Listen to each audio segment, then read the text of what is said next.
Timnas Indonesia melakoni laga berat melawan Australia dalam kualifikasi Piala Dunia 2026 di Stadion Utama Gelora Bung Karno, Jakarta, Selasa malam. Tuan rumah Indonesia sedang dalam motivasi tinggi setelah mengimbangi Arab Saudi pada pertandingan pertama, sementara Australia dalam tekanan lantaran kalah 0-1 dari Bahrain. Dan kita akan tanyakan bagaimana analisis dan juga situasi tim sebelum bertemu dengan Australia malam hari nanti.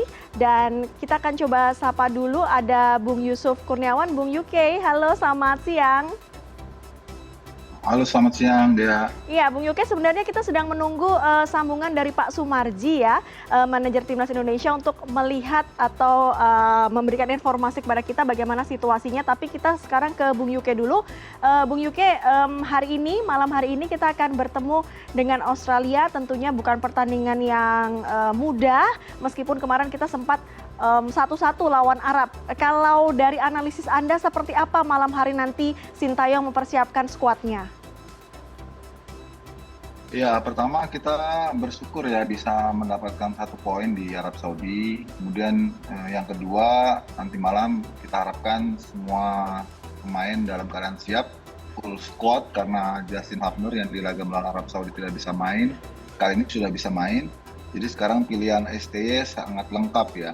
Kedalaman skuadnya semakin tebal, tinggal bagaimana persoalan taktik yang akan dia mainkan gitu. Kalau melihat dari kualitas individu yang kita miliki kan ini boleh dibilang skuad yang mewah lah ya. Pelapisnya juga sangat berkualitas, apalagi pemain utamanya ya. Tinggal dari sisi taktikal menurut saya yang paling urgent untuk dilakukan. Karena kalau kita berkaca dari pertandingan melawan Arab Saudi kemarin, kita tuh kurangnya tinggal finishing ya.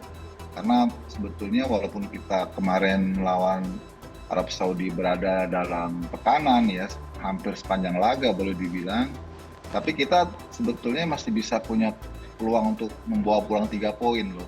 Karena ada peluang-peluang yang mestinya kita bisa eksekusi, kita gagal karena finishingnya ataupun end passingnya ataupun final kombinasinya yang nggak smooth gitu. Akhirnya kita gagal ambil 3 poin. Tapi it's okay gitu, 1 poin pun juga sudah sangat baik. Nah, melawan Australia pada malam hari ini, jangan sampai lagi kita membuang-buang peluang gitu ya, membuang-buang chance, membuang-buang kesempatan untuk bisa mencetak skor. Kita harus benar-benar klinis di depan, harus tajam, karena lini pertahanan kita sudah sangat solid menurut saya. Jadi tinggal diimbangi dengan kontribusi di bagian depan, itu sih.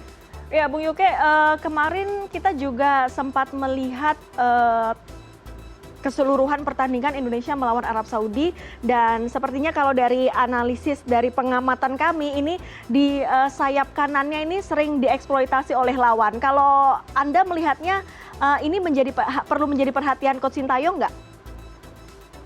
Saya kira Australia akan bermain dengan sayap ya. Mereka akan menyerang dengan sayap ya.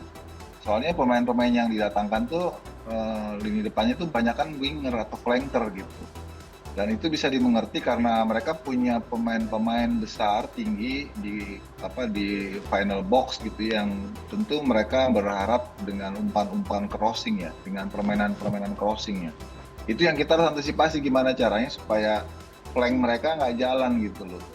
Dan itu membutuhkan kedisiplinan tentunya bagi 2 wingback kita untuk selalu menjaga kedalaman supaya mereka nggak bermain dengan crossing, karena mereka punya tinggi badan, postur yang mumpuni ya. Itu yang saya pikir harus kita antisipasi. Kalau mereka flanknya nggak jalan, mereka main masuk ke dalam gitu, main dari darat gitu, quote on quote ya, mungkin kita bisa lebih ladenin dengan baik gitu loh. Tapi kalau mereka serangan dari jalur udara, itu memang yang kita selama ini selalu jadi PR ya.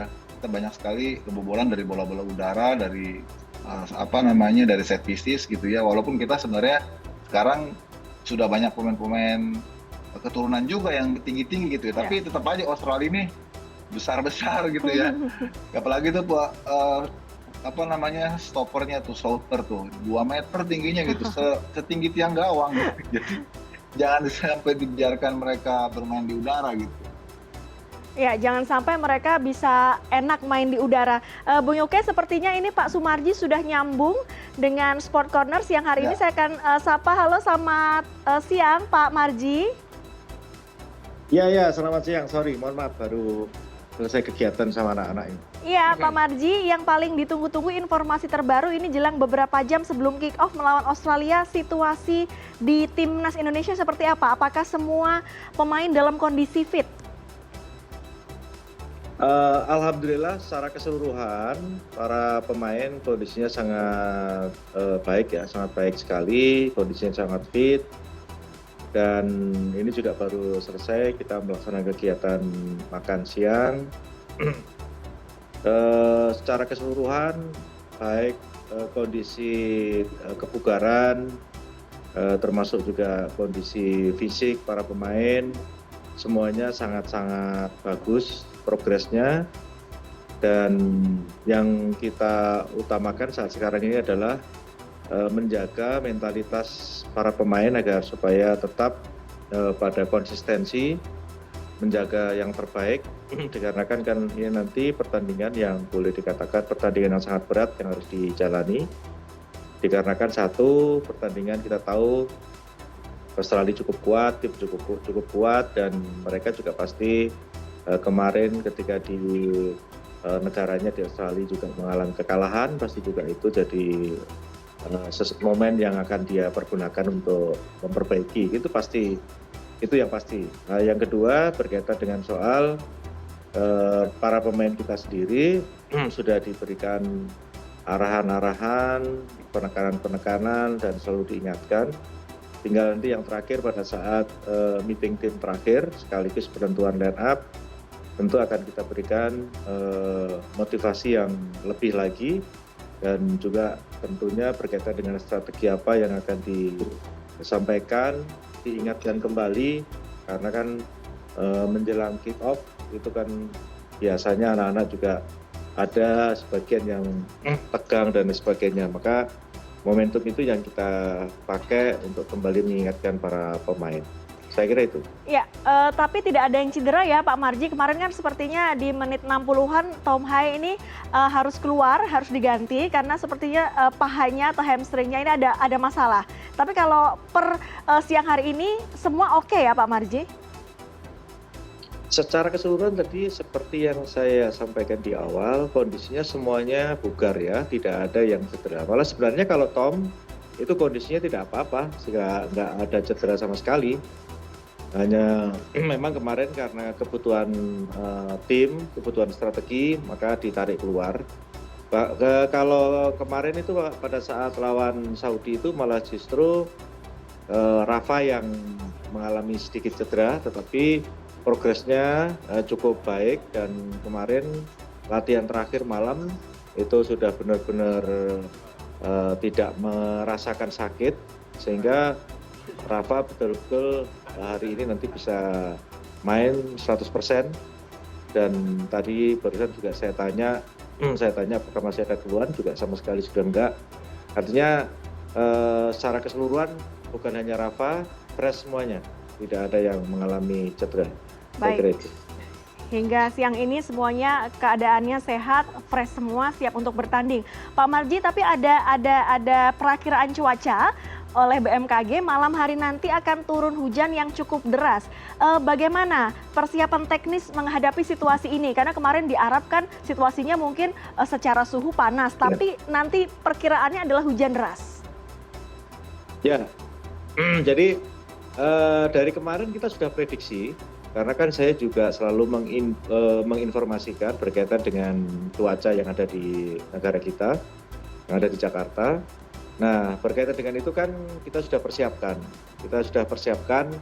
segala sesuatunya, termasuk kelengkapan apa yang harus digunakan dan dipakai oleh para pemain. Sehingga ketika cuaca hujan itu harus menggunakan kelengkapan seperti apa ya yang dipakai untuk meyakinkan dirinya, untuk menjaga performanya, ya semuanya sudah kita persiapkan, dan itu nanti akan kita cek mulai dari jersey sampai dengan kaos kaki akan kita cek semua, karena ini menyangkut soal performa pemain. Kalau kelengkapan yang dipakai tidak benar, otomatis juga nanti akan berpengaruh. Saya kira kalau orang bola udah tahu lah apa yang saya sampaikan.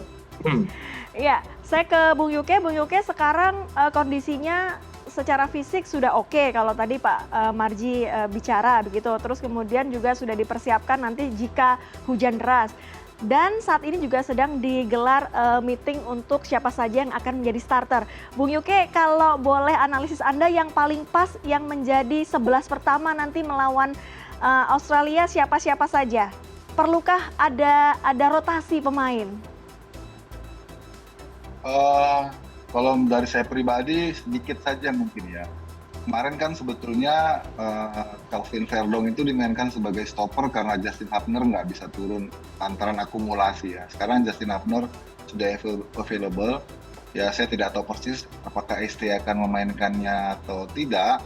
Tapi kalau saya pribadi saya cenderung mengembalikan Justin Hubner di posisinya sebagai starter. Bertrio bersama dengan Jay Ijes dengan Rizky Ridho misalnya. Kemudian di kirinya mungkin Verdong bisa bermain sebagai wingback kiri atau gelandang kiri kalau kita pakai formasi 3-4-3. Kemudian di kanalnya tetap seperti kemarin Sandy Walsh. Di tengahnya kalau masih Tom Hai tadi dikatakan oleh Pak Marji fit, it's good gitu ya, dia tetap dimainkan sebagai starter karena dialah profesornya sebetulnya di lapangan tengah. Kemudian ada Ivar Jenner di sana. Selebihnya di depan masih sama, ada Orat Mangun, kemudian juga ada Rafael Strike kalau dia fit. Kemudian mungkin Marcelino ya menurut saya ya. Kalau kemarin kan Witan main ya. Kali ini coba melawan Australia, Marcelino kan mahir ya kalau bermain di ruang-ruang sempit gitu dan dia lebih speedy lah ya. Witan memang kemarin tampil cukup bagus menurut saya. Tapi nggak ada salahnya kalau kali ini dicoba Marcelino untuk mendapatkan dinamisasi yang berbeda gitu ya. Karena Australia ini kan pasti lebih mengandalkan permainan fisik ya karena mereka kan besar-besar ya. Mungkin Marcelino bisa lebih gesit ya untuk bisa menyelinap, melakukan manuver gitu. Saya kira itu sih kalau dari saya formasinya. Kalau kiper tetap lah ya Martin Paes ya. Semoga saya Martin Paesnya jangan bikin deg-degan lagi gitu ya. Kemarin dia melakukan hampir blunder ya. Untung dia bisa bayar gitu eksekusi penalti lawan. Ya, Bung Yuke tadi juga menyebut soal penyelesaian akhir ya Bung Yuke ya. Bung Yuke, kalau kita lihat di bench-nya Sintayong itu ada Ramadan Sananta, kemudian ada Dimas Derajat, ada juga Hoki. Menurut Bung Yuke, apakah mereka memang bisa untuk ditampilkan sebagai starter malam hari nanti? Kalau starter saya kira enggak ya. Saya kira starter enggak. Tapi kalau untuk jadi pemain pengganti mungkin saja. Kalau di babak kedua kita membutuhkan tenaga segar, terus pemain yang lebih oportunis gitu ya, seperti Sananta atau Dimas Derajat misalnya, mungkin saja Sintayong memainkannya. Karena saya lihat juga formasinya Sintayong ini 3-4-3 ini bukan formasi yang baku ya dalam konteks permainan berjalan, itu jadi hybrid ya. Jadi awalnya aja manual begitu, udah running sih dia pakai listrik gitu ya, kalau istilah mobil mah ya. Jadi hybrid itu istilahnya dalam posisi ditekan itu bisa menjadi 5-4-1, bahkan saat kita melakukan build up itu bisa menjadi 4-4-2 gitu misalnya. Jadi itu sangat relatif lah ya, sangat cair gitu skemanya gitu sih. Baik, kita akan nantikan nanti seperti apa racikan dari Sintayong. Saya akan coba ke Pak Marji. Pak Marji, terakhir kabarnya nanti Indonesia itu akan banyak penonton yang datang ya karena bermain di kandang. Kemudian juga ada kehadiran yang dikonfirmasi oleh Presiden Jokowi juga akan hadir menyaksikan pertandingan malam hari nanti. Boleh dapat bocoran nggak Pak Marji seperti apa pendapat atau situasi kebatinan dari teman-teman di tim nasional ketika sepertinya pressure-nya begitu besar begitu di malam hari nanti? Ya, jadi sebenarnya itu adalah bagian dari permintaan Coach Sintayong dan juga para pemain. Seperti semalam, saya banyak ngobrol sama anak-anak ketika anak-anak terapi sambil kita tak tanya-tanya kita diskusi bagaimana kalau kondisi supporter yang memenuhi stadion kondisinya penuh. Mereka justru malah dari awal nyampaikan, kita keinginannya para pemain tuh malah kepingin stadion itu penuh gitu. Dengan stadion penuh itu secara otomatis kan menambah motivasi para pemain. Karena itu selalu saya sampaikan ke anak-anak ketika kita contoh misalkan kita di Arab Saudi, itu juga saya sebelum pertandingan beberapa hari malam tak sampaikan juga. Sama dengan yang kondisi nanti malam juga saya sampaikan kepada para pemain. Tujuannya apa? Supaya para pemain itu sudah tahu, oh ya nanti saya akan didukung oleh supporter yang jumlahnya sekian banyak, sehingga saya harus sudah mempersiapkan mental saya seperti ini gitu. Itu juga memang kita sampaikan.